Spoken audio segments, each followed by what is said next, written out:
Hi there. Today I'm going to talk about the GoPro 7 and what I like about this camera and a couple problems with the camera. One in particular. Let me tell you, from a standpoint of stabilization and being able to use this camera, it is great. Absolutely phenomenal. You can go anywhere with it, really, and get a nice smooth picture. It takes really good quality picture, but there is one overriding problem with the camera, and it makes it difficult sometimes, especially on those shots where you are going to use it for a long time. It overheats dramatically. A good 20-25 minutes using this camera and this thing starts to heat up, and it will get so hot that it's hard to hold it in your hand. Because of the heat, you have to turn it off, you have to wait, and then you can go back and take pictures. So if you're taking short-term shots, 5-10 minutes, great. But if you're on that hour-long journey and you want to take the whole thing, just be aware you're probably going to have to stop and restart the camera after it cools down, because this thing's going to heat up. So it is a big problem with the camera. But let's talk stabilization. It's great. Now I'm shooting this with my GoPro 5 right now, and I'm going to give you the difference. This is walking with the GoPro 5. Okay, I'm just doing a normal walk, and so you can see just how it is. Now I'm going to go back and I'm going to do a little jog with the GoPro 5 to show you what that's all about.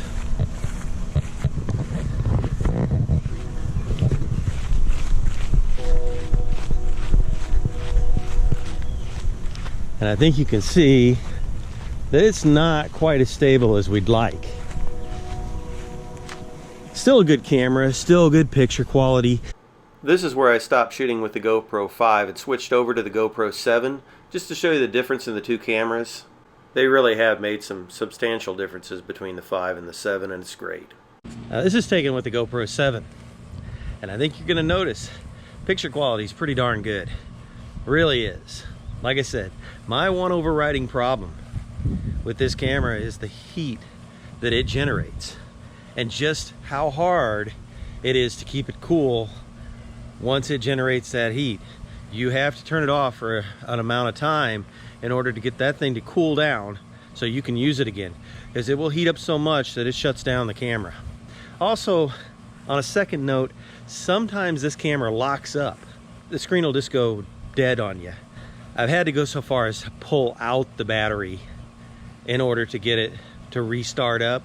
Most of the time I can do it by pushing the side button and turning it off, but sometimes that takes a long time to do. And I guess that's because of the heat also, although it does seem like occasionally that it's done that without the heat issue. So anyway, here's the stabilization test on this camera.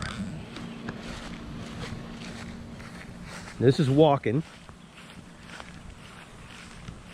and I'm sure you're seeing a much more stable picture. Now I'm going to go back and I'm going to do the running test with this one. It is a nice day out. It's into September. Beautiful here. So here's the running test.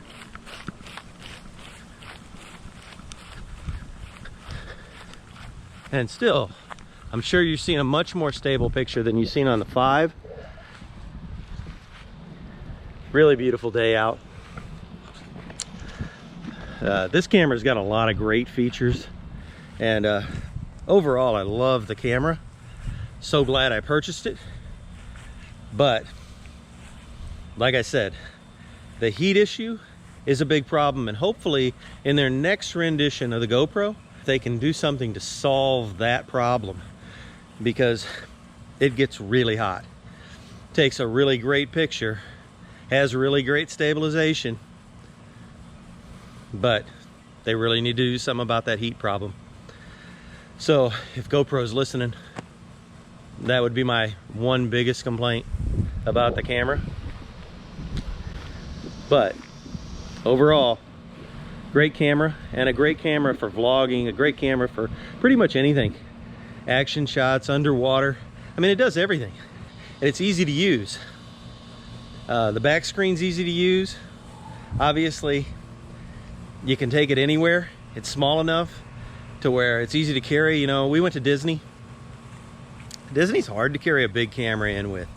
I mean, it's a task carrying that around all day, riding the rides. This thing, no problem going into a place like Disney.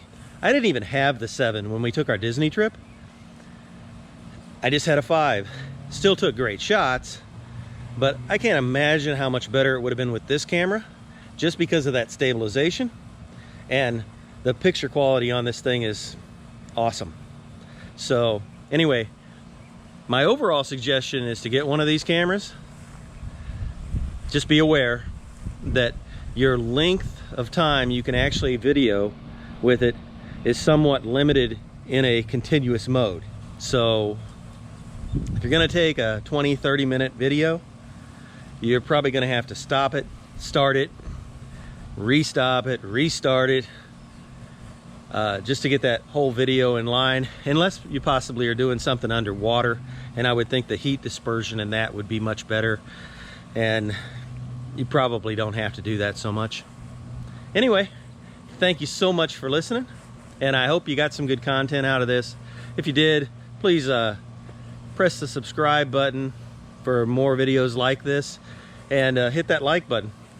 And I thank you so much, and you have a great day. Be blessed.